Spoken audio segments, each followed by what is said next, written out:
得到糖尿病高血压之后，是不是什么都不敢吃？不需要这样子。今天要分享3个香料，让你的人生重新津津有味。第一个是大蒜，大蒜研究发现它可以降低血糖，而且它的效果是跟剂量相关，也就是说吃越多，它的效果越好。有一个研究找60个病人，把他们分成2组，一组吃大蒜，另外一组没有吃。经过24周之后，发现有吃的这组，它的血糖变得更好，而且血脂也变得更好。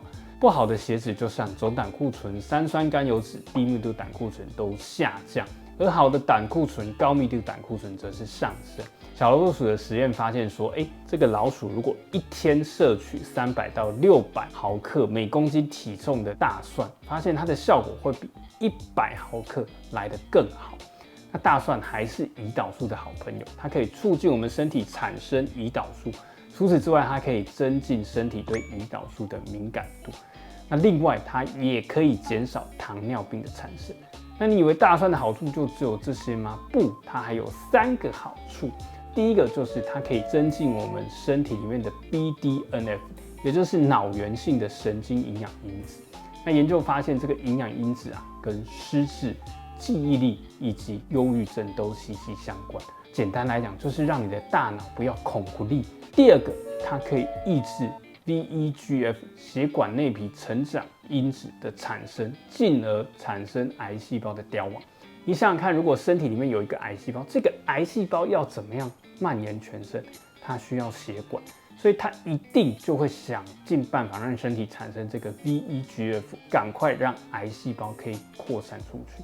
所以下次遇到一些坏人，你就跟他算了吧，因为不要给他算，否则他会祸害1000年。最后一个好处则是蒜头可以抗皱，抗哪里的皱？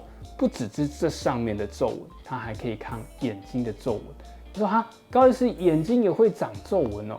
没有错，这黄斑部其实有时候会有一些不正常增生的纤维膜，那这些纤维膜久了会造成我们的视力下降。那有一个研究他找这个91个糖尿病视网膜病变的病人，总共有117个眼睛。你说怎么只有这么少？其实是因为有些人只有1眼。那让他们吃500毫克的蒜片，为期4周。吃完之后发现有吃的这一组跟另外一组比起来，有3个改变。第一个就是他们的视觉变得更敏锐，第二个就是它黄斑部的厚度，它下降的幅度比较多，它下降102微米，那另外一组只有下降多少？52微米。那最后一个则是它的眼压下降的更多。所以我们知道蒜头给你好头，让你大脑变聪明。下次去菜市场买菜的时候，杀价不成，就跟老板要点蒜头。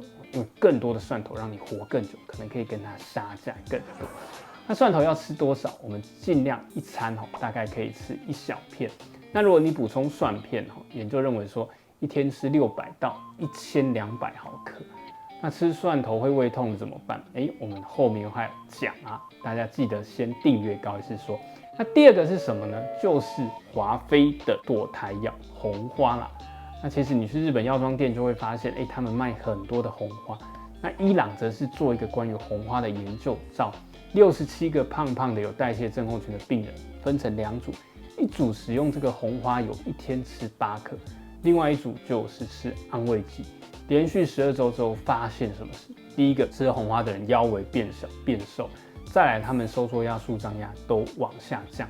除此之外呢，它的空腹血糖跟胰岛素阻抗也跟着下降。那为什么会这样子呢？这研究发现说红花里面可能有一些类黄酮或是抗氧化的成分，它可以来调控葡萄糖的水平，另外可以帮助贝塔胰岛素细胞的增生那简单来讲，就是它可以增加我们身体的这个兰格罕氏岛。那这个兰格罕氏岛是什么呢？你可以想象它是这个胰脏里面在制造这些胰岛素的一个最小的工厂那得糖尿病之后，这个工厂常常开始罢工。那红花它有可能就是让这个工厂再度复工。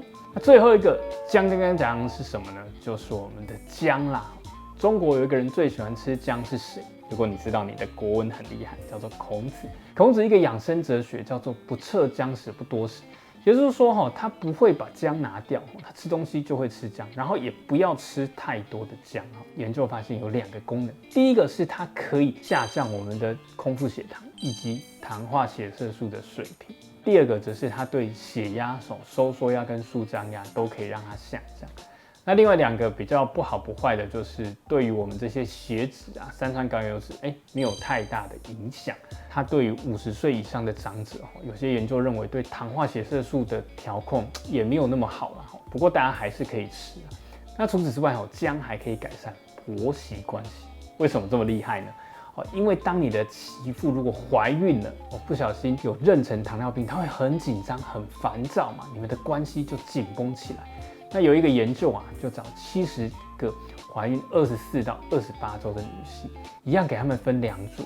那其中一组就是每天总共摄取1500毫克的姜，吃完6周之后，发现说有吃姜的这组，它的空腹血糖、胰岛素以及胰岛素阻抗都变得比较低。所以你要记清楚哦，是给孕妇吃姜哦，不要给她吃红花。那因为姜有很多抗发炎跟抗氧化的成分。那你会问我说，一天要吃多少姜？研究认为说，大概可以吃1000毫克到3000毫克左右。那如果我们自己要吃姜，我建议说一天大概吃3克到10克左右。那你会问我说，高医师吃姜胃会不舒服，要怎么办？我提供2个方法。第一个方法呢，就是我们可以搭配一些山药或秋葵，那因为它们里面都有很多黏液，可以保护胃壁。那山药还可以降血糖，那秋葵的黏液对我们眼睛啊、鼻子的干涉都有帮助。第二个就是如果你的肾脏不好，山药跟秋葵它的钾离子可能太多了，我们可以搭配一些冬瓜，因为每100克的冬瓜钾离子含量大概是只有120，而且它里面有这个丙醇2酸跟葫芦巴碱，那这些东西它可以有效控制我们的体内的这些糖分转化成脂肪，所以对第2型糖尿病也是有帮助。那影片的最后要告诉大家，我们蒜头要怎么吃比较好，有5个原则。第一个就是我们要吃会呼吸的蒜头，也就是我们蒜头要先给它切过，放在空气里面大概10分钟，让它产生更多的这个大蒜素，那这会比你吃生的还有熟的都还要更好。